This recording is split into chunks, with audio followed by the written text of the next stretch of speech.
क्या अमेरिका के बाइडेन प्रशासन ने चुनावी फायदे के लिए इराक और सीरिया में हमले किए हैं?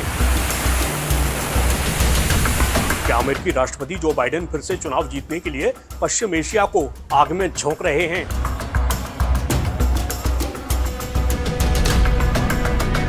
अमेरिका के कट्टर दुश्मन रूस के आरोप से ये सवाल उठे हैं। रूस ने आरोप लगाया है कि दुनिया में अमेरिकी वर्चस्व को बचाने और आगामी अमेरिकी राष्ट्रपति चुनाव से पहले बाइडेन प्रशासन अपनी छवि चमकाने के लिए आक्रामकता दिखा रहा है। वहीं इस मामले पर अमेरिका का कहना है कि उसके हमले वैध हैं।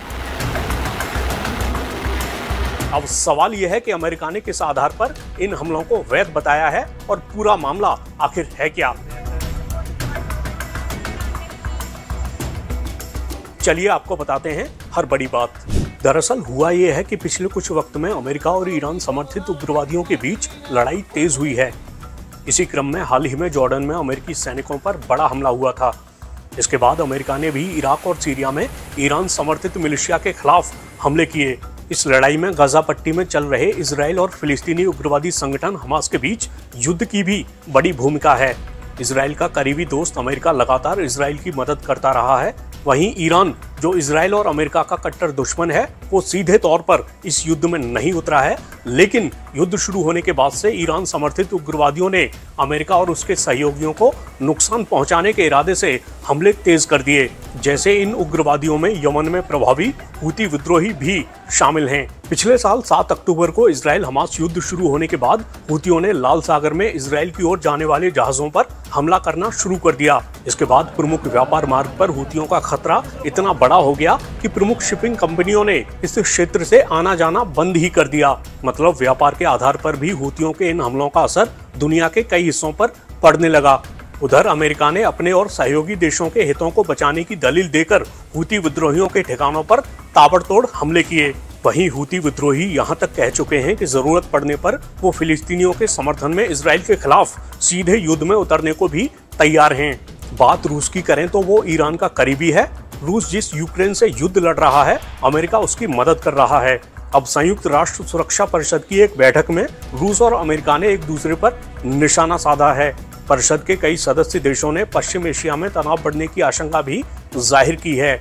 संयुक्त राष्ट्र में रूस के राजदूत वैसिली नेबेंजिया ने अमेरिका पर अंतर्राष्ट्रीय कानून का उल्लंघन करने और पश्चिम एशिया में अराजकता और विनाश के बीज बोने का आरोप लगाया। उन्होंने आरोप लगाया कि अमेरिका और उसके सहयोगियों की हिंसा फिलिस्तीनी क्षेत्रों से लेकर लेबनान, लाल सागर और यमन तक बढ़ गई है और ये पश्चिम एशिया में शांति स्थापित करने के अंतर्राष्ट्रीय प्रयासों को नाकाम कर रही है।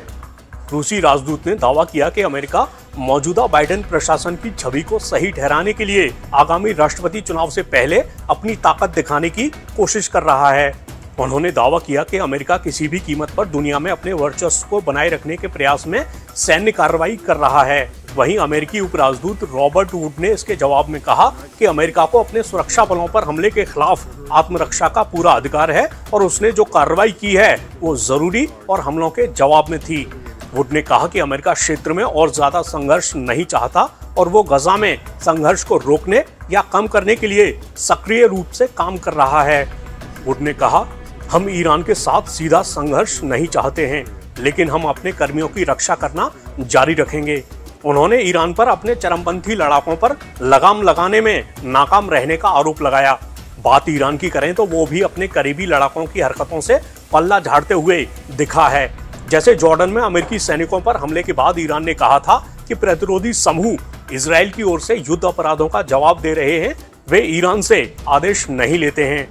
अब अगर इजराइल हमास युद्ध को केंद्र में रखा जाए तो इजराइल पर लगातार आरोप लग रहे हैं कि उसके हमलों में आम लोग हताहत हो रहे हैं। ऐसे में अमेरिका तक खुले मन से उससे संभलकर आगे बढ़ने को कह चुका है, मगर इजराइल साफ कर चुका है कि वो हमास के खात्मे तक और उन लोगों की रिहाई तक युद्ध नहीं रोकेगा जिनको 7 अक्टूबर को इजराइल पर हमले के दौरान बंधक बनाया गया था। इस मामले में इजराइल ने यह भी संकेत दे दिया है कि वो अमेरिका की हर बात नहीं मानेगा। היעד ההכרחי הוא קודם כל חיסול החמאס. כדי להשיג את היעד הזה דרושים 3 דברים. ראשית, נדרש מיטוט הגדודים של החמאס. עד היום מיטטנו 17 מתוך 24 גדודים. רוב הגדודים שנשארו הם בדרום הרצועה, ברפיח, ונטפל גם בהם. שנית, נדרשות פעולות טיהור לאחר מיטוט הגדודים, כפי שכוחותינו עושים בנחישות בפשיטות תקיפות מאוד בצפון הרצועה ובמרכזה. שלישית, נדרש נטרול התת-קרקע, כפי שכוחותינו עושים בשיטתיות בח'אן יונס ועושים בכל חלקי הרצועה, וזה דורש עוד זמן.